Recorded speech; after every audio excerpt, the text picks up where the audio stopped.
மாண்பு தங்கம் தென்னரசு அவர் மாண்பு தங்கம் மாண்பு தங்கம் தென்னரசு இல்ல அவரே இல்ல நான் என்ன சொல்றேன், ஒரு ஆரோக்கியமா விவாதம் சொல்றேன். நீங்க உட்காருங்க. பரந்தூர் ஏர்போர்ட்டை எதற்காக கொண்டு வந்திருக்கிறோம், பரந்தூர் அமைக்கக்கூடியதிலே நான் நேற்று செய்தியாளர் சந்திப்பில் கூட விவரமாக சொல்லியிருக்கிறேன். சென்னையினுடைய புவியியல் அமைப்பில் வேறு எந்த இடத்துக்கும் கொண்டு போக முடியாது. நேரடியாக நாங்கள் ஒன்றும் உடனடியாக போய் பரந்தூரில் உடனடியாக போய் பார்க்கல. உங்களுடைய அதிகாரிகள் இருக்கிறார்கள், அவர்கிட்ட கூட கேளுங்க. பரந்தூரை தேர்ந்தெடுப்பதற்கு முன்பு யார் அதுக்கு அப்ரூவல் கொடுக்கணும், அப்ரூவல் கொடுக்கணும். எத்தனை சைட் நாங்கள் போய் பார்த்துருக்கோம். சோழிங்கநல்லூரில் பார்த்துருக்கோம், படாலத்தில் பார்த்துருக்குறோம், பன்னூரில் பார்த்துருக்குறோம். ஒவ்வொரு இடங்களிலும் ஏற்கனவே பல இடங்களிலே ஆய்வு செய்து அது ஏற்றுக்கொள்ளவில்லை. ஏர்போர்ட்ஸ் அத்தாரிட்டி ஆஃப் இந்தியா ஏற்றுக்கொள்ளவில்லை. காரணம் நேற்றையே நான் விளக்கி இருக்கிறேன். சென்னையினுடைய கிழக்கு பகுதியில் வங்கக்கடல் இருக்கிறது, அந்த பகுதியில் நீங்கள் போக முடியாது.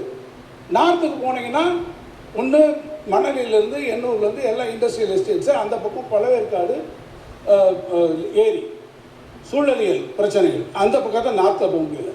சவுத்துக்கு போகிறீங்க, சோழிங்கநல்லூர் போய் பார்க்குறீங்க, அது தாம்பரம் ஏர்பேஸோட நேரம் வருது. அதோட ஏர் ஸ்பேஸ்க்குள்ளே நம்ம வைக்க முடியல, ஏன்னா பிகாஸ் அது டிஃபென்ஸ் இதுக்குள்ளே இருக்குது. அடுத்து தள்ளி போனீங்கன்னா அந்த பக்கம் கல்பாக்கம் அனல் மில் நிலையம், இந்த பக்கம் போனீங்கன்னா வேடந்தாங்கல் பறவை சரணாலயம். எந்த பகுதியிலும் அங்கே போக முடியல, அது ஏற்றுக்கொள்ளவில்லை. இந்த இடங்களை எல்லாம் ஏற்றுக்கொள்ளவில்லை, ரிஜெக்ட் செய்கிறார்கள். அடுத்து எங்கே வரோம், வெஸ்ட்டுக்கு தான் வர முடியும். வெஸ்ட் சைடில் போகும்போது தான் நம்ம ரெண்டு இடங்களா பார்க்குறோம். பன்னூர் ஒன்று பார்க்குறோம், பரந்தூர் ஒன்று பார்க்குறோம். பன்னூருக்கும் பரந்தூருக்கும் நடுவில் ரெண்டுக்கும் நடுவில் நம்ம கம்பேரிசன் ஸ்டடீஸ் வரும்.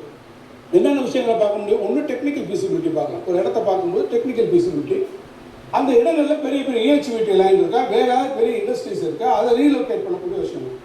இன்னொன்று மிக முக்கியமாக, ஒரு இடத்தை வருகிற போது எந்த இடமாக இருந்தாலும், எந்த தொழிற்சாலை, சிப்காட்டாக இருக்கலாம் அல்லது ஏர்போர்ட்டாக இருக்கலாம், எந்த இடமா இருந்தாலும் அடிப்படையில் நமக்கு நிலம் வேணும் இல்லையா?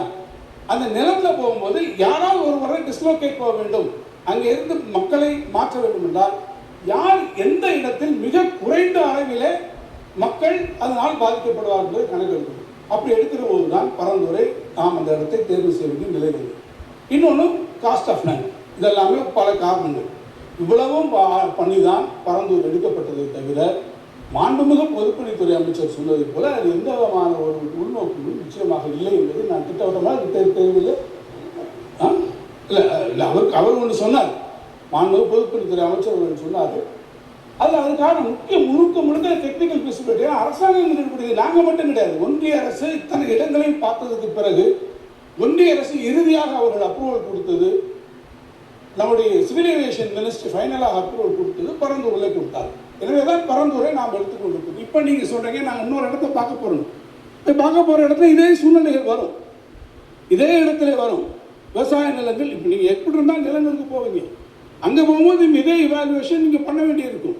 நீங்கள் பண்ணுங்க, நாங்கள் அதை பற்றி பார்க்கல. இந்த ப்ராஜெக்ட் இத்தனை வருஷத்துக்கு அப்புறம் இவ்வளவு நம்ம ட்ராவல் பண்ணி வந்ததுக்கப்புறம் இன்னைக்கு நீங்கள் விட்டுட்டீங்கன்னா இனி இது எப்போ வரப்போகுது? சரி, சென்னை இருக்கக்கூடிய எக்ஸிஸ்டிங் விமான நிலையத்தை நீங்கள் நாங்கள் பண்ணுறோம்னு சொல்கிறீங்க. எத்தனை பேர் அங்கே நீங்கள் எப்படி செகண்ட் ரன்வே அங்கே எப்படி வரும்? இதே ஜியாகிரபிக்கலாக டெமோகிராஃபிக்காக சென்னையில் இருக்கக்கூடிய எக்ஸிஸ்டிங் ஏர்போர்ட்டில் எவ்வளோ பெரிய பிரச்சனை இருக்குது? எத்தனை பேர் நீங்கள் மீனம்பாக்கத்துலேருந்து டிஸ்லோகேட் பண்ணுவீங்க? அதனுடைய டென்சிட்டி ஆஃப் பாப்புலேஷனை நீங்கள் யோசிச்சு பாருங்கள். சுற்று வட்டாரத்தில் அதில் நிறைய பிரச்சனைகள் இருக்குது. ஆகவே நாங்கள் சொல்வது, பரந்தூர் விமான நிலையத்தை நீங்கள் முடக்குவது வரை முடிச்சிடறேன். இல்லை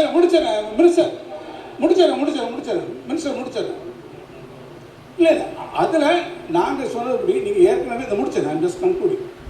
ஆக ஏற்கனவே அங்கே இருக்கக்கூடியவர்கள் ஏறத்தாழ 2500 மேற்கொள்ள பட்டா நிலங்கள் வைத்திருப்பவர்கள் காம்பன்சேஷன் கொடுத்து அக்விசிஷன்லாம் முடிந்து ப்ராக்ரஸ்லாம் வந்ததுக்கப்புறம் இந்த திட்டத்தை கைவிடுவது என்பது தமிழ்நாட்டினுடைய ஒட்டுமொத்த பொருளாதார வளர்ச்சிக்கும் அது நிச்சயமாக எதிரானதாக இருக்கும். அந்த வளர்ச்சிக்கு உதவாது. நீங்கள் சொல்கிறபடி 1.5 ட்ரில்லியன் அமெரிக்கன் டாலர் எக்கானமி என்பதை ஒருபுறம் நீங்கள் சொல்லிக்கொண்டு இன்னொரு புறம் அதற்கு எதிராக செய்வது என்பதுதான் எங்களுடைய நிலைப்பாடு. அதைத்தான் நாங்கள் விளக்கிறோம்.